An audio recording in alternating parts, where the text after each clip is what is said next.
Assalamualaikum warahmatullahi wabarakatuh. Kami kelompok 7, saya Arini Alvina, Saya Rizky Pramita. Saya Rahma. Di sini kami akan memaparkan dan mempraktekkan modul 6. Modul 6 terdiri dari 3 KP. KP 1, kegiatan praktikum 1 yaitu jenis dan bentuk gelombang. KP 2, Kedua yaitu getaran dan bunyi, serta KP 3 yaitu telinga. Dan modul 9, Bumi dan Alam Semesta, KP 2A, kegiatan praktikum batuan jenis batuan.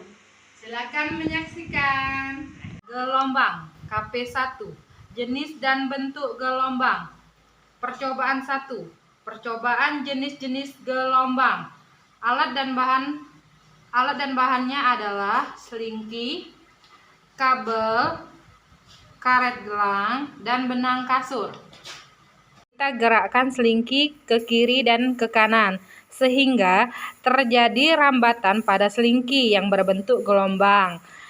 Dan ternyata arah usikan gerak tegak lurus dengan arah rambatnya atau disebut dengan gelombang transversal. Yang kedua, ikatkan karet gelang di tengah-tengah selingki, kemudian usik lagi ujung selingki ke depan dan ke belakang. Maka karet akan berpindah. Dan ternyata arah usikan searah dengan rambatnya atau juga disebut dengan gelombang longitudinal. Dan juga ketika menggunakan karet gelang, ternyata karet gelang berpindah karena adanya energi yang merambat melalui selingki. Energi ini berasal dari usikan selingki pada saat ujung selingki digerakkan sehingga karet pun berpindah. Percobaan selanjutnya menggunakan benang kasur dan kabel. Dan ternyata kabel dan benang kasur tidak muncul gelombang. Jadi kesimpulannya, gelombang transversal adalah gelombang yang arah getarannya tegak lurus. Percobaan selanjutnya, pemantulan gelombang. Percobaannya kita menggunakan ember air yang diisi air hampir penuh. Setelah itu kita jatuhkan kerikilnya. Dan ternyata jika diperhatikan, gelombang yang mengenai sisi ember air dipantulkan ke arah datangnya gelombang. Maka jadi kesimpulannya gelombang pantul dengan gelombang asal adalah sama. Percobaan getaran benda oleh pegas. Mengukur getaran benda oleh pegas. Gantungkan pegas pada statis. Gantungkan benda 100 gram di ujung bawah pegas tersebut. Tarik benda ke bawah sejauh lebih kurang 5 cm. Lalu lepaskan.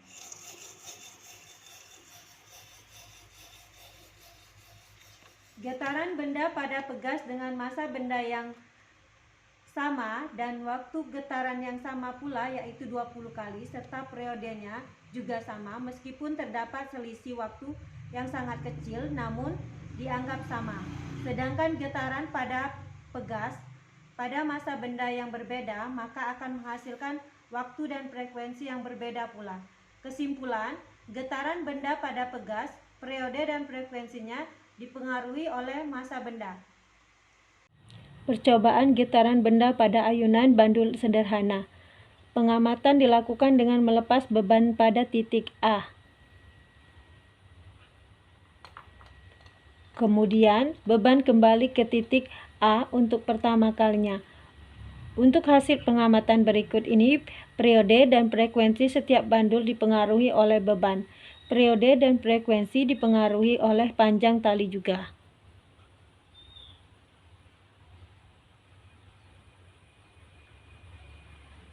Percobaan benda bergetar sebagai bunyi.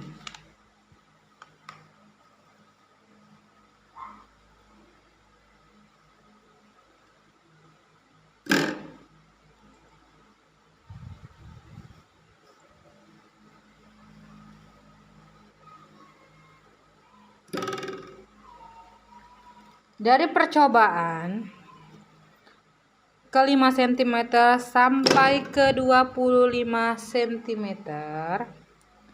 Getaran tersebut, mistar yang lebih pendek cepat getarannya, sedangkan yang panjang lebih lambat getarnya, sehingga mempengaruhi bunyi yang dihasilkan. Kesimpulannya, getaran dapat menimbulkan bunyi merambat melalui udara. Percobaan resonansi. Percobaan ini dilakukan dengan seutas tali kasur dan bola pingpong. Bandul A digerakkan dengan cara menarik ke samping sejauh 5 cm, tegak lurus dengan mistar lalu dilepaskan. Maka bandul B dan C berayun atau beresonansi. Bandul A digerakkan lagi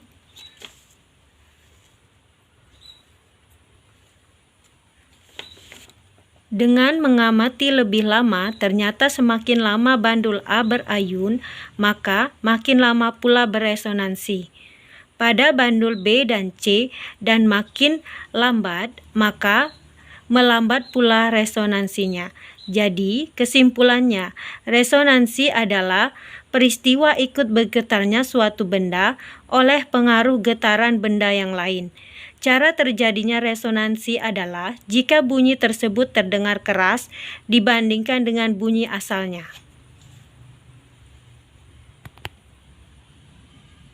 Percobaan struktur dan fungsi telinga. Bagian telinga dibagi menjadi 3. Ada daun telinga luar, yang terdiri daun telinga yang fungsinya menangkap getaran. Lubang telinga mengantarkan getaran.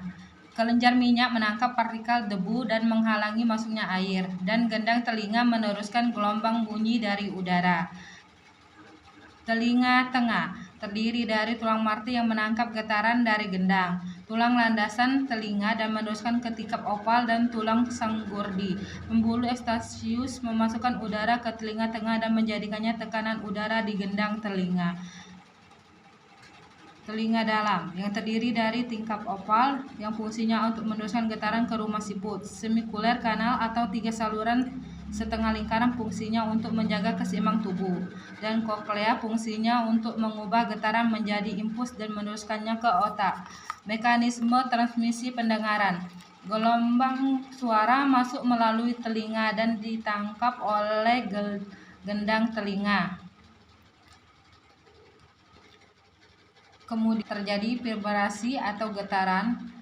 Ini akan diteruskan menuju telinga tengah. Melalui tulang-tulang pendengaran, itu marti landasan sanggurdi. Setelah itu dari sanggurdi getaran melalui jendela opal menuju koklea yang berisi cairan.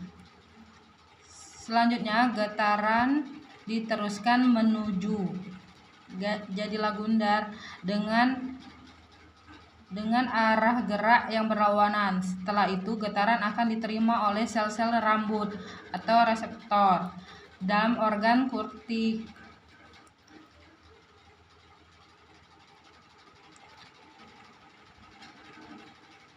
Nah, getaran dalam akan mengantarkan membran basilar. Getaran ini akan diubah menjadi impuls saraf. Selanjutnya akan dihantarkan saraf auditory menuju otak sehingga kita dapat mendengar suara. Praktikum karakteristik batuan. Alat dan bahan: batu kali, batu kapur, HCl dan air aki. Langkah praktek pertama, kita akan menuangkan HCl kepada batu kapur. Kita akan melihat setelah HCl dituangkan, maka akan terjadi pengecilan dalam batu atau pengeroposan atau tetap. Coba kita lihat sekarang HCl dituangkan kepada batu kapur. Apa yang terjadi?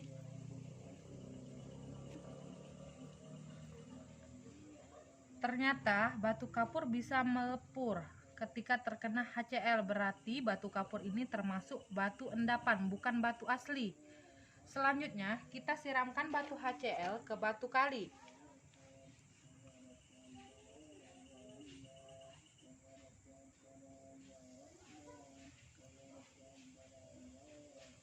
apa yang terjadi? Ternyata batu kali tetap kokoh dan tidak berubah sama sekali bentuknya. Berarti di sini yang lebih kuat adalah batu kali, sedangkan batu kapur mudah keropos karena termasuk batu endapan. Selanjutnya, kita akan melakukan percobaan menggunakan air aki. Memberi air aki kepada batu kapur. Bagaimana reaksi batu kapur terkena air aki?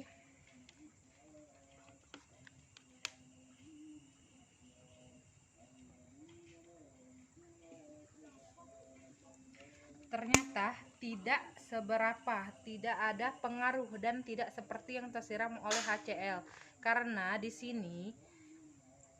sini tidak ada pengendapan. Selanjutnya kita siram air aki kepada batu kali.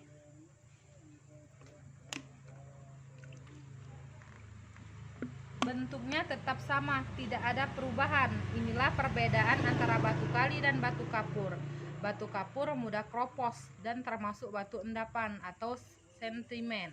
Sedangkan batu kali adalah batu yang kuat dan hampir tidak ada perubahan. Kesimpulannya bahwasannya larutan HCl ini lebih keras komposisinya untuk mengalahkan atau mengurangi susunan batu kapur, sedangkan untuk aki biasa saja tanpa ada pengaruh apapun. Dan yang lebih penting bahwasannya batu kapur itu termasuk batu sedimen atau batu endapan, sedangkan batu kali adalah batu yang memang tidak bisa berubah, dalam artinya lebih kokoh. Sekian dari saya.